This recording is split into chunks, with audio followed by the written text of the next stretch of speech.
Hello everyone and welcome yet again to the GSMC Fantasy Sports Podcast, brought to you as always by the GSMC Sports Network. My name is Christopher Shepard. Thank you as always for tuning in. This is our final show here of the week. A lot to cover before we head into an exciting weekend of football action in both the NFL and college.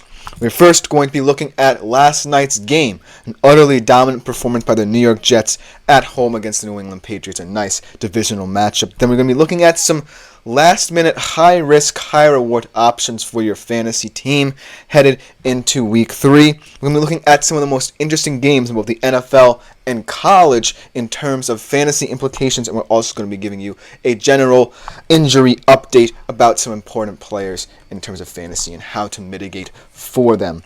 But before we get into any of that, I do want to remind you yet again to like, follow, and subscribe to the show and the network. Also, something that you guys have been already doing an incredible job of, making yourselves available to the Super Chat, Super Thanks, and Super Stickers features here on YouTube. They're a great way to interact with the show, get your thoughts on air. Any questions, comments, or concerns are always accepted and appreciated by me and also my fellow podcasters. Go check them out as well. But ultimately, just to make this show even bigger and better than it already is, your guys' support and comments always help move it forward. Without further ado, let's jump right into it. Should be a good show to end the week and get us prepared for all the action happening over this weekend. Let's start off with a game that took place last night, actually, between the New England Patriots and the New York Jets.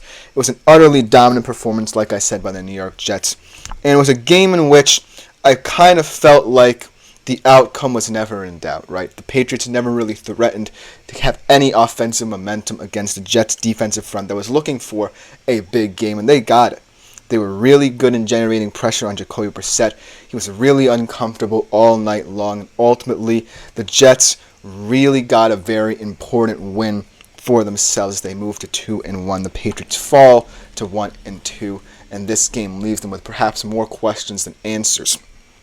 But overall, in terms of fantasy implications, it really wasn't very heavy in terms of star power. You know what I mean? There wasn't one true superstar in this. This was a very confident, overall, well-rounded win for the New York Jets. But there wasn't really something that I could point to and say, this really stuck out to me over everything the Jets did.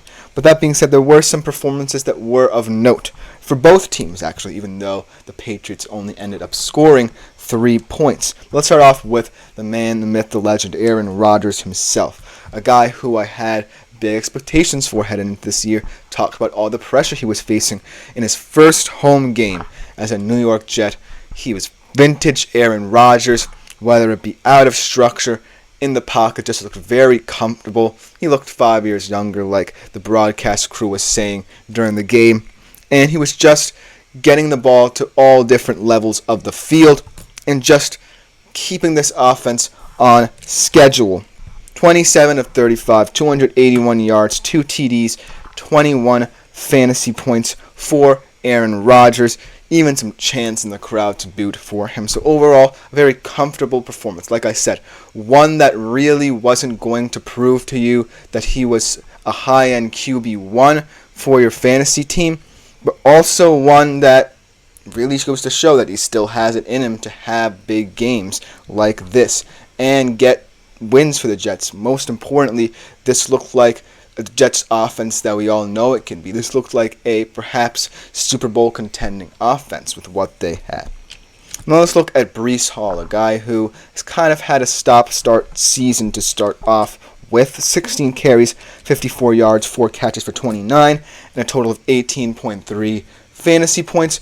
So with his performance, I'm a little bit concerned because the emergence of Braylon Allen is something to monitor, but also because of the way he has to help this backfield, right? If he's going to be the RB1 in this backfield like I presume he is, and play like what many people thought he was, a guy who was worth taking number 2 overall in a fantasy draft, then he really needs to find a rhythm with Aaron Rodgers. Find moments where, whether it be in the running game or the receiving game, he just makes himself available. It is highly contingent on the O-line, they're continuing to cohere with each other.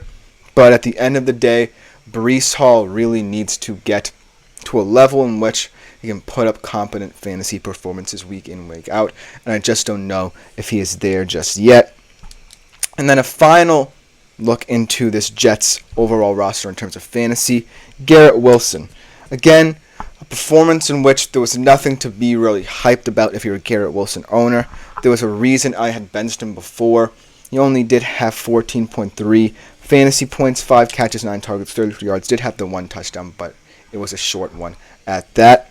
But at this moment in time, I feel comfortable in saying that when I look at Garrett Wilson in the system, I feel like, yes, Aaron Rodgers is trying to distribute the ball to players he may know better, may feel more comfortable with.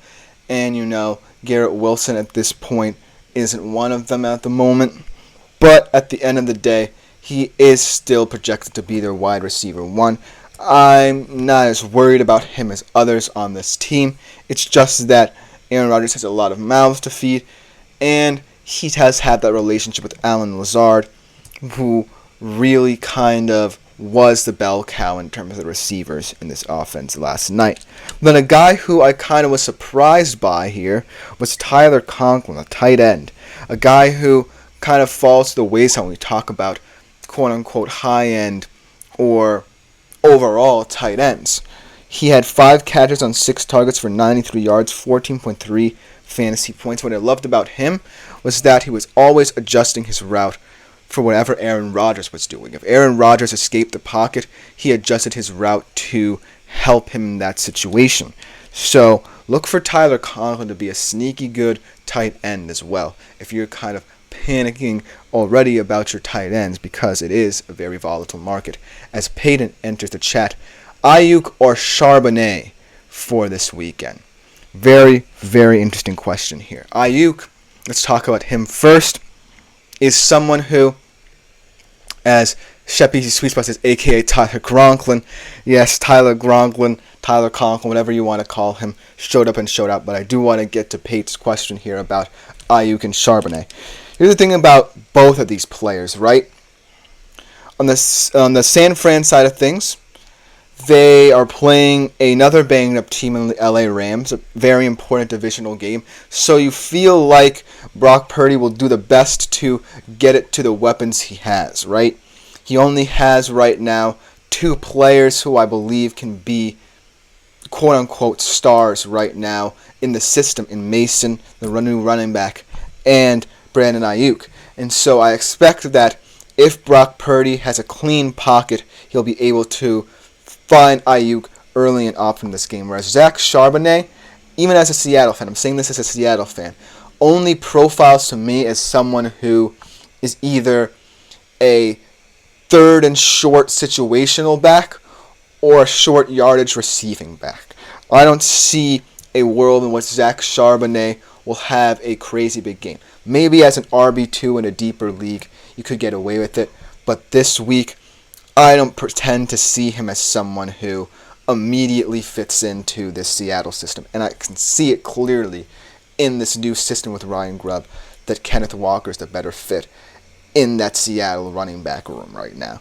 So while I think that Zach Charbonnet is good at what he does, it's not necessarily going to be effective in terms of putting up good fantasy stats. So for this week, even though it's a bit risky, and I don't know how the 49ers offense will look sans all these players, I'm going with Brandon Ayuk there. Thank you for your question. Keep them coming if you have any questions about trade advice, who to start in certain situations, things of that nature. They're always welcome. Getting back to looking at this Thursday night football game and recapping it in terms of the fantasy implications, we have to talk about the ugly as well as what the good was. And the ugly was the New England Patriots. They did not look confident. They did not look competent. They did not look comfortable on the offensive side of the football. They were utterly overmatched. And this was the first time where I really had concern about Ramondre Stevenson in this system. Ramondre Stevenson had very few yards in this game. He looked like he was very frustrated early in this game. And overall, the game plan did not work against a Jets team that just looked more spry in this game. But let's talk about some of the fantasy implications from this Patriots performance. Let's start with Jacoby Brissett. 12 of 18 for only 98 yards, 3.92 fantasy points. And the thing with him is that not many people like him, but he's good for what he is. This game was not necessarily indicative of how we should view Jacoby Brissett as an overall player. He's had some good performances no matter where he's been. This just felt like it was a game he couldn't win. He couldn't overcome all the deficiencies of this offense, and ultimately it caved in on itself. And that's why I think you saw Drake May out there. Jacoby Brissett was just so frustrated, so in anguish over what he couldn't do with this offense, utterly helpless, to the point where they said, hey, Drake May can have the final couple minutes in this game. But overall, I don't think that this is a performance that indicates that Jacoby Brissett is either not worthy of being put on a fantasy football team, or in that case that he should be. It's just one of those really, really bad performances by a backup quarterback who wasn't really expected to be a fantasy starter or QB2 in the first place. So Jacoby Brissett's always going to be weird, because out of all the quote-unquote backups here, or starters who project to be backups in the future, I think that he's one who can have a solid game, but most of the time, because of whether the ineptitudes of the offense he's in, or because he's simply overmatched, most of the time you would never consider him in the first place. But what was really a bright spot, so to speak, if I want to call it a bright spot in such a terrible game for them, was the emergence of Demario Douglas. 7 catches, 9 targets, 69 yards, 14.8 fantasy points. And I was talking about before that in order for the Patriots to really prove themselves an offense that can expand outside of Ramondre Stevenson, Demario Douglas or any Patriots receiver had to step up, and Demario Douglas kind of did. In the moments where Jacoby Brissett had a clean pocket, he was finding Demario Douglas. Demario Douglas was getting open in return for him, and so they clicked immediately. Now, in terms of the futures for both of these teams, for the Jets, this is a very good example of what this offense could look like when all cylinders are firing. For the Patriots, this is just one of those games where you have to get over, accept the fact that you were overmatched as well, and just get on with it. Now you kind of have to set on a new game plan, start again, rinse and repeat, so to speak, because this game was just a game where you were forced into a game in which you can never win. And so, make of it what you will, but this game was really not a fun one to recap in terms of fantasy implications.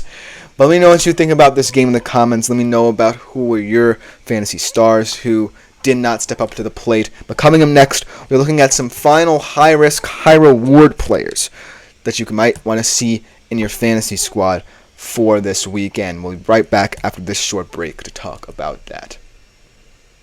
I feel like I'm losing my mind.